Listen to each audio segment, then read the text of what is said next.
Друзья, всем привет! Канал «Английский простым языком» на связи. Меня зовут Никита. Сегодня мы с вами поговорим про 10 наиболее часто встречаемых фразовых глаголов в английском языке. И второе, это то, что сегодняшнее видео будет записано практически все на английском языке. Мы, конечно, будем с вами иногда уходить в русский язык, чтобы давать иногда более такое детальное объяснение, но 90% этого выпуска я постараюсь записать на английском языке. So, hey everyone, английский простым языком is here. So, today we're gonna be talking about 10 phrasal verbs which in my opinion I consider to be the most frequently used in the whole English language. I mean, in podcasts, in late night shows, maybe in some movies, series, etc. Okay, so guys, let's get started. And the very first phrasal verb, which I think you all have heard about or maybe listened to, maybe watched in some podcasts, shows, etc. All people all around the world who learn English know this one.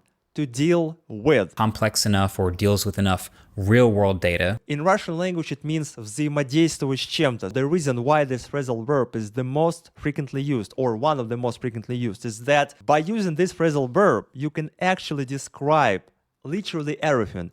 To deal with a problem, to deal with the issue, to deal with a person. So, it's a very versatile one, because not only can you use this phrasal verb with people, but also with some things, problems, questions, etc. What it actually means: to talk to someone, to do a business, to do something in order to achieve something, то есть сделать что-то, чтобы чего-то достигнуть, to do something in order to achieve something. We have to start dealing with this problem, or we have to deal with this problem. You know, I always hate dealing with customers. For example, if I were to be, let's say, a car manager or a sales manager, and, you know, I would need to approach customers and try to sell them something, and I can say, you know, I always hate dealing I always hate dealing with customers. The next one, the second one, to bring up. There are two main meanings of this phrasal verb.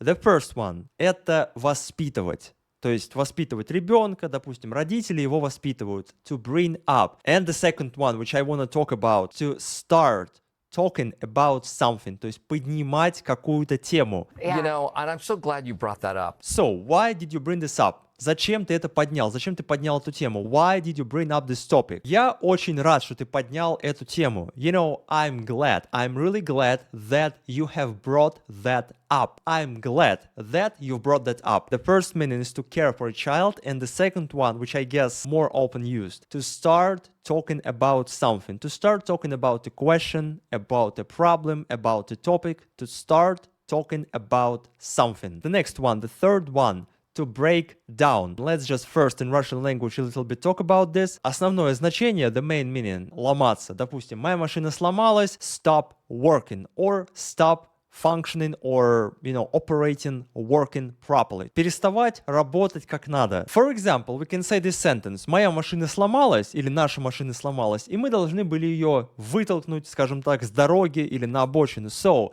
our car broke down and we had to push it up the road. The second meaning, which I see people in interview, any conversations, in any dialogues use to describe something in a more, let's say, elaborate or detailed way. To separate your thoughts, ideas. And they were nice enough to break down their characters for us. For example, I want to break down this topic, or let's break this down. Давайте как бы разберем это более детально. Прям дословно сломаем это так, и каждый вот этот кусочек, крупицу разберем более детально. Let's break this down, or I want to break down this idea, this plan. The next one, the fourth one, to end up. To end up. The basic meaning of this one, to be finally in a particular place. Let's take a look at this phrasal verb by giving an example. In Russian language it means оканчиваться, то есть заканчиваться чем-то или оканчиваться, to end up. We always end up talking about... I don't want to end up having no money. Я не хочу закончить тем, чтобы не иметь нисколько денег. Or, for example, in the past, I just ended up having no idea about how to deal with this problem. Завершилось все тем, или я как бы закончилось все тем, I just ended up, то есть я закончил тем, у меня не было ни одной идеи. I just ended up having no idea, то есть никакой идеи, about how to deal with that problem. Как взаимодействовать, once again, to deal with. How to deal with that problem. Как взаимодействовать с той проблемой. Okay, so the next one, the fifth one. To come across. What does it mean, you may ask? To come across. I guess most of you guys have already seen or heard this phrasal verb. But once again, to come across means to meet someone or someone unexpectedly, just randomly. In Russian language, I would translate this one like наткнуться на что-то, вот там, не знаю, наткнулся на что-то, на кого-то наткнулся. Вот вы в русском языке часто говорите, you often say in Russian language, наткнулся на кого-то. Я наткнулся на него, на это там вчера. Yesterday, I came across one of my friends. Yesterday I came across a stranger. Я наткнулся на какого-то незнакомца, прохожего. A few things which I want to say about this phrasal verb is that usually this phrasal verb is used when we're talking about the past. Like I came across, they came across. If we are talking about this phrasal verb in this context that наткнуться на что-то, мы не говорим натыкаюсь. I came across them, I came across that person. Okay, so the next one, it's like a group of phrasal verbs to go back, to get back, and to come back. So the reason why I decided to put all of them just in this one category, the sixth category, is that because they're pretty similar. For example, we are lost. Мы потерялись. We are lost and we need to go back. Нам нужно возвратиться, как бы вернуться назад. You can use it the same way, to get back. Usually, if you watch maybe some interviews, maybe some shows, after giving some advertisement or talking about their product, I would say, okay, and now let's get back to the video. And now with that said, let's get back to the video. And now, let's get back to the video. И теперь давайте вернемся к нашему видео. Now, let's get back to our video. Я вернусь и заберу тебя через полчаса. So, I'll come back or I will come back and pick you up in a half an hour. То есть я тебя заберу через полчаса. The next phrasal verb, which is also frequently used by native speakers, by non-native speakers, by all people speaking English language, is to make up. Means to invent something, to create something. So when I give a homework, когда я даю домашнюю работу, when I give a homework, I usually tell my students, я обычно говорю моим студентам или ученикам, I usually tell my students that you have to make up no less or at least 5 sentences or 3 sentences with every new word or expressions that you have. You need to make up means to create, to make up a sentence, to make up a story, то есть создать, придумать какую-то историю. How did you make up this story? Как ты придумал эту историю? How did you make up this story? The next phrasal verb, which is at first glance, с первого взгляда, at first glance, may be considered to be similar to the previous one. I mean, make up, to come up with. Actually, it means to suggest or think about something, to make up and to come up with something. To come up with something means to suggest or to think about something. Я думаю или мне кажется, например, подумал или предложил или пришел вот к такой великолепной идее. I have just come up with a great idea. То есть с такой прекрасной идеей.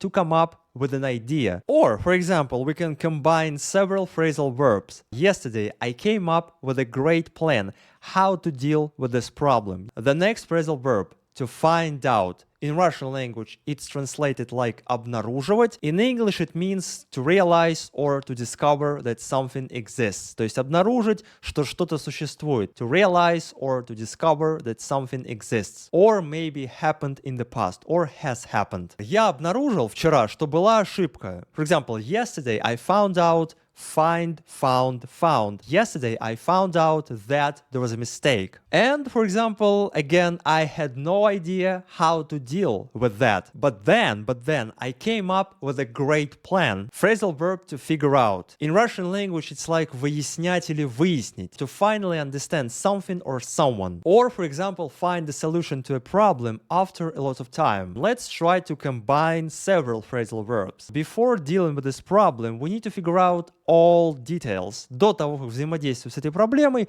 нам нужно выяснить все детали. We need to figure out all details. To figure this out, to figure it out. We have to figure this out. Okay, the next phrasal verb is one of my favorite. The phrasal verb to dive into. In Russian language, it's like нырнуть во что-то, to dive into. We can understand this phrasal verb like to dive into the topic. Допустим, нырнуть, занырнуть поглубже. What does it mean? It means that you start discussing something or talking about something in a more detailed way. For example, if I were to have an interview with someone and maybe after introduction section, I would say, okay, now let's dive into our questions. Давайте сейчас как бы нырнем в наши вопросы. Let's dive into our questions.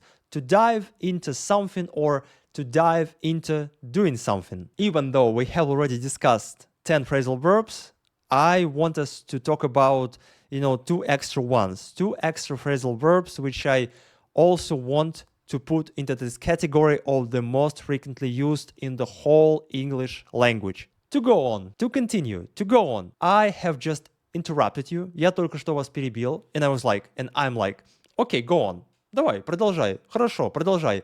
Okay, go on. To go on. Продолжать. And the last one. The phrasal verb in English, to check out. To look at someone or something because you want to find out more about them. In Russian language, it's like заценить. So, let's check this out. Давай это заценим. Хочешь ли ты заценить мой новый наряд? Do you want to check out my new outfit? To check out. Let's check this out. That will do for this video. Today we have discussed not 10 but 12 phrasal verbs. Again, in my opinion, some people may think differently, but in my opinion, judging by really thousands of videos which I have already watched, interviews, people I had conversation with, I talked to, etc. These particular ones, these 12 phrasal verbs, are the most frequently used. And of course, guys, if you found this video useful, don't forget to subscribe on this channel and give me a thumbs up, and I will see you guys in our next video. Bye!